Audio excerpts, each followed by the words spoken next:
Everywhere I looked, there were villainous legends. Sid Sick lounged at a corner table, his trademark plague doctor mask gleaming in the candlelight. The biological terrorist who'd held half of New England hostage with his mutant virus strains was casually sipping a glass of soda pop. At another table, Mr. Murder, the supervillain assassin whose high-profile body count was rumored to be in the triple digits, was engaged in animated conversation with Lady Mayhem, her wild pink hair a stark contrast to her blood-spattered ball gown. I recognized face after face from news headlines and wanted posters, Robo-Brute, the tech-enhanced bruiser who'd once leveled 3 city blocks fighting Big Daddy Bling, Madame Serpent, whose acidic venom could dissolve steel. Even Negative Nick was here, the psychologist who developed an emotion gun capable of making people feel everything from mild annoyance to suicidal depression. He'd supposedly retired after his last battle with Patches the Rainbow Clown 4 years ago. But here he was, his tragedy mask clean and his tuxedo impeccable. Impressive turnout tonight, Dominatrix murmured in my ear as we wove between tables. Word of your little debut has spread quickly through our community. My cheeks burned beneath my domino mask.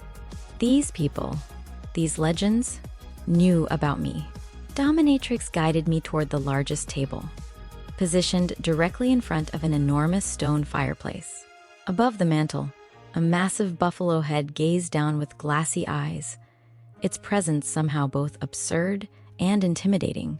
The table was clearly meant for the guild's elite. I could feel the importance radiating from the assembled figures. "Gentlemen," Dominatrix announced as we approached, "allow me to introduce the Red Witch." 2 figures rose from their chairs with theatrical flourishes. The first was a thin man with an elaborate goatee and waxed handlebar mustache, dressed in an impeccable black 3-piece suit with a silk top hat. He swept the hat from his head in an exaggerated bow. "The cad at your service, my dear," he said, his voice carrying a slight British accent that sounded almost too refined to be real. "I do hope you'll forgive the dramatics, but first impressions are so terribly important in our line of work." The second figure couldn't have been more different. Massive and muscular, he wore a red laboratory coat that strained against his impressive physique. A gold and red demon luchador mask covered his face, complete with pointed horns and fanged mouth opening. "Dr. Diablo," he rumbled, extending a hand the size of a dinner plate. "Welcome to the guild, little witch."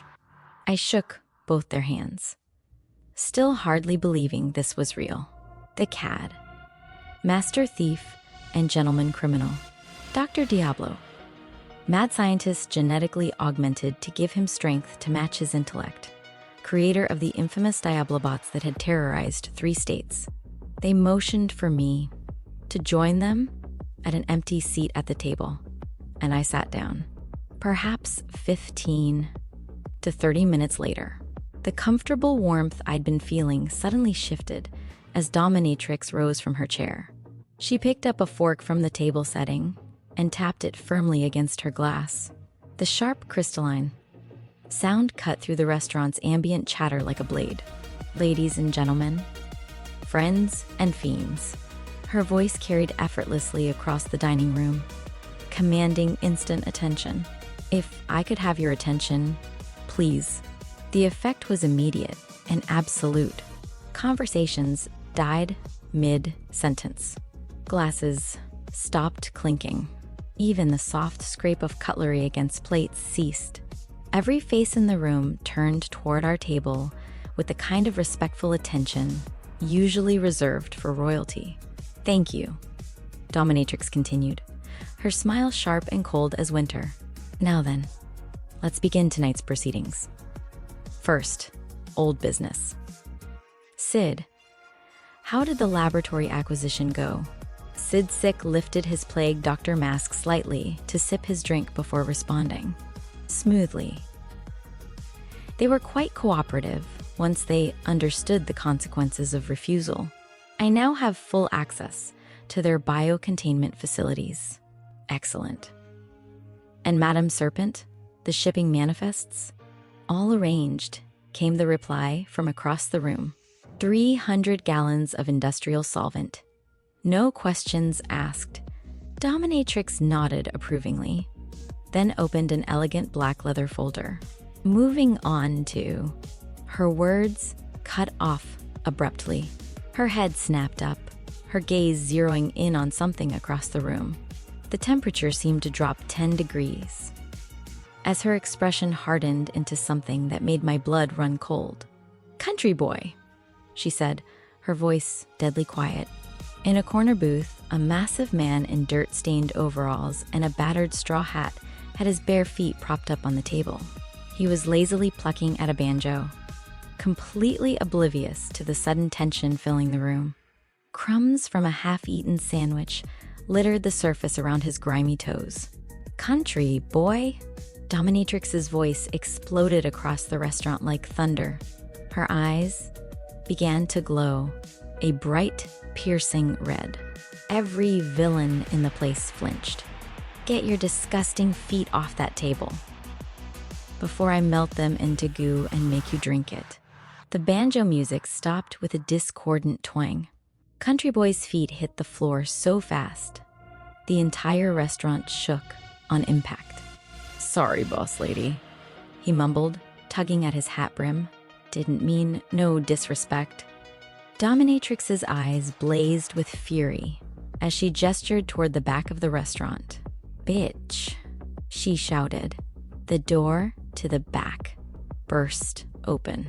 A young woman came racing out. I had to blink twice to make sure I was seeing correctly.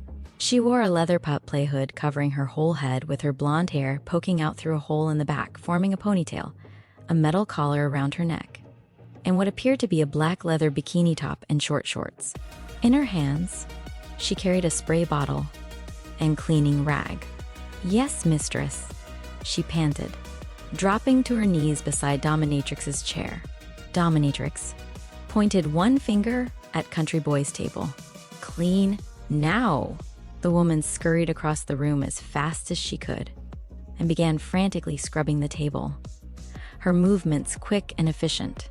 The entire restaurant watched in absolute silence until she finished and crawled back to Dominatrix, who motioned for her to return to the back, which she did, quickly disappearing through the same door she'd come from. Dominatrix smoothed her hair and straightened her outfit, her composure returning like nothing had happened. "My apologies for the interruption. Where were we?" She consulted her folder again. "Ah yes, announcements. First, I'm pleased to inform you that our cookbook project is moving forward beautifully." She gestured toward the portly man in the blood-stained chef's outfit at our table. "Cannibal Chef and I have been collaborating on Dining to Die For, a villain's guide to gourmet cuisine. Pre-orders will be available next month." Cannibal Chef raised his glass with a flourish. "The recipe for turf tartare. She is très magnifique," he declared in a thick French accent. A few appreciative chuckles rippled through the room. I found myself wondering if he was joking about the turf tartare, then decided I probably didn't want to know. Additionally, Dominatrix continued, registration for our annual charity gala is now open. This year, we're supporting the Stellar City Orphanage's new playground initiative. Remember, community involvement is essential to maintaining our public relations. I blinked in confusion. Villains running charity events? Before I could process this fully, Dominatrix was speaking again. "And finally," she said, her voice taking on a tone of barely contained excitement, "we have a very special announcement tonight." She turned toward me, and suddenly, every eye in the restaurant was focused on me. My heart began racing. As many of you have heard, we have a new member joining our ranks. A young woman who has already proven herself capable of making the hard choices our profession demands. The villain who recently eliminated the hero Sunbeam in her very first operation. And my new apprentice, Red Witch. The words hit me like a Mack truck. I'd been reaching for my water glass when she spoke, and now I was choking violently as liquid went down the wrong pipe. Apprentice? When had I agreed to that? When had she even asked? But before I could recover enough to speak, the entire restaurant erupted in thunderous applause. Villains rose from their seats, clapping and cheering. Someone whistled. Dr. Diablo was pounding the table so enthusiastically that glasses jumped. Through my coughing fit and watering eyes, I saw Dominatrix watching me with that knowing smile, her hand possessively gripping my shoulder. Whatever happened next, there was no going back now.